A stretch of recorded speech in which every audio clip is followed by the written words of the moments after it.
أرضي بانهايو أرضي بانهايو وبحي ودن كانهايو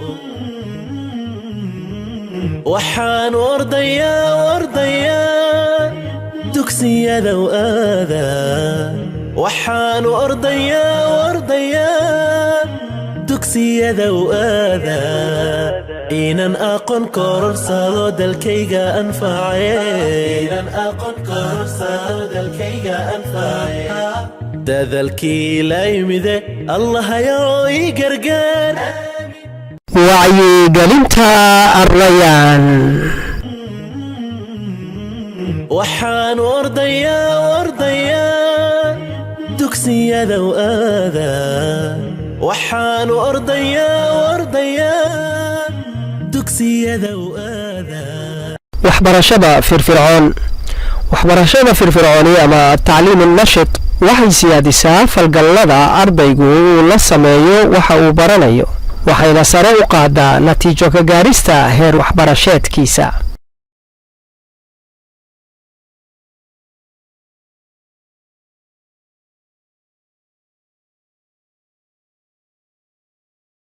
fikradeeduna waxay ku biyashubataa laba shay dabiici ahaan waxbarashadu waa hawl firfircoon dadku waxay wax ku bartaan siyaabo kala duwan sidaynu horeba u soo xusnay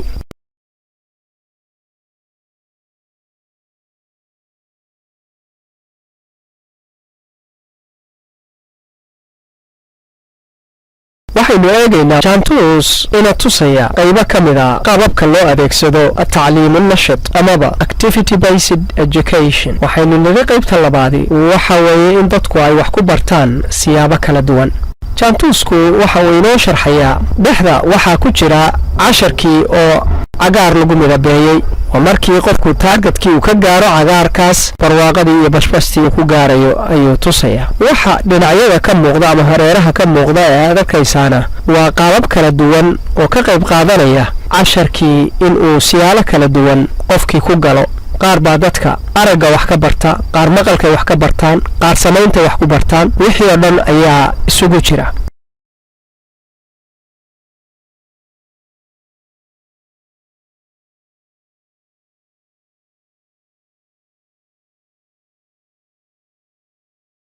haddaba haddii aynu eegno jaantuuskaas waxaa dhexda ku jira oo tiir dhaxaad u ah qaababka kala duwan ee casharka raadka yeesha bal sii eeg sida midabada loogu sii kala saaray iyo waxa inta isku midabka ah ka dhaxeeyaba huruudda ama jaallaha inta lagu midabeeyey waxay wadaagaan si wadar ah wax isula qabad qisooyin waa casharkii oo sheeko ahaan yoolashiisa waxaa lagu midabeeyey qaabab aysan ka marnayn ciyaar ama maaweelo shaqooyin hawlgacmeed laga qabanayo gacanta iyo jirka iyo xubnaha laakiin haddana cayaar iyo maaweelo ay ku jirto oo qofku u bogayo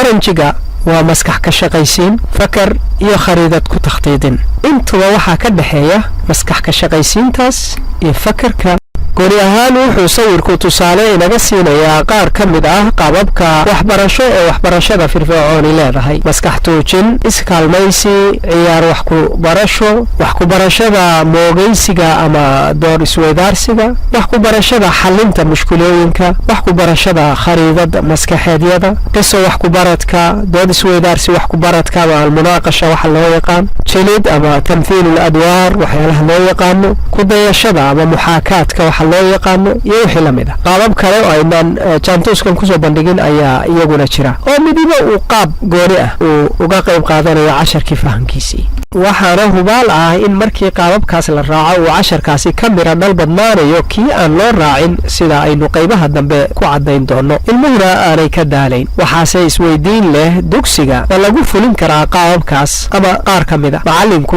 inuu la yaabo ayaa dhici karta oo is yidhaahdo war qur'aanka waa la xifdiyaaye waxaanaad sheegaysaa xifdi maaha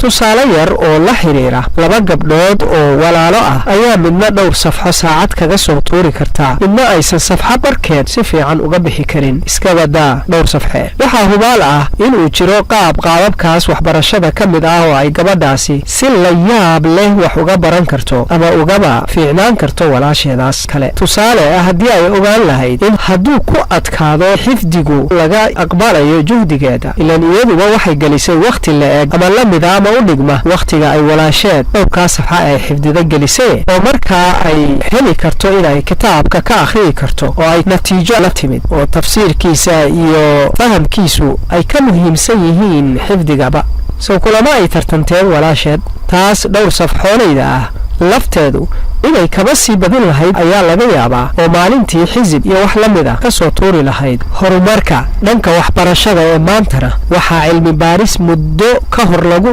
sameeyey macaahidda ama malcaamadaha iyo iskuullada dal ka mid ah dalalka carabta ee waaweyni ay xaqiijisay in ardayda malcaamaduhu uga heer sarreeyeen maadooyinka ay wadaagaan kuwa iskuullada oo malcaamadihii qur-aanka ayaa ka heer sarreeyey haddii iskuulka caadiga lagu dhigayay xisaab dugsigana ay maadooyinkiisa ka mid ahayd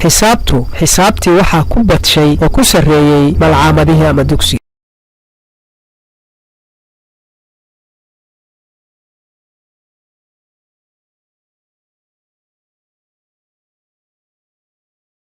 arrintan ayay khubaradu ku sababeeyeen arrimaha soo socda kow awoodda wax lagu xasuusto oo ku kororta xifdiga iyo laasimidda naqtiinka iyo ku celcelintiisa oo ardayga ku kaalmaysa nidaaminta wakhtigooda ama wakhtigiisa daliilsashada qur'aanka oo sahal ugu ah markii maadooyinka qaar uu uga baahdo daliil ama tusaale ahaan carabka iyo hadalka oo xifdiga ardayga ugu furma maskaxda iyo garaadka oo ardayga ugu dhisma qisooyinka iyo tusaalayaasha badan ee qur'aanka ka buuxa badnaanta ajarka qur'aanka laga helayo ee tirtiridda dembiyada deganaanta raxmadda alle iyo malaa'igtiisa ee ku soo degaya meesha kitaabkiisa lagu baranayo waxaas oo dhani waa fawaa'idda uu helayo qofka qur'aanka xifdiya yaa gaari kara marka laakiin qofkii aan xifdiyi karin qofkaasi waa in loo helaa sidii lagu gaarsiin lahaa inuu wakhtigiisa uga faa'iidaysto kan xifdiga leh laftigiisu waa in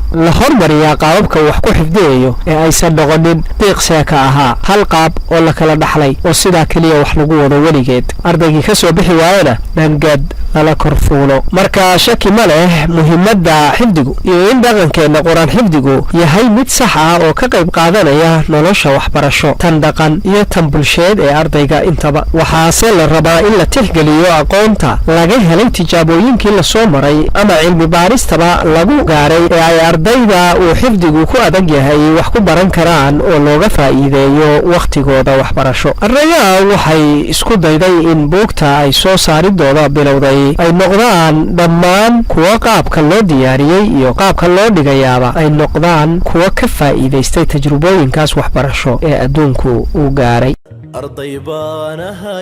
أرضي بانهايو وبحي ودن كانهايو وحان ورديا دكسي ذو آذان وحان ورديا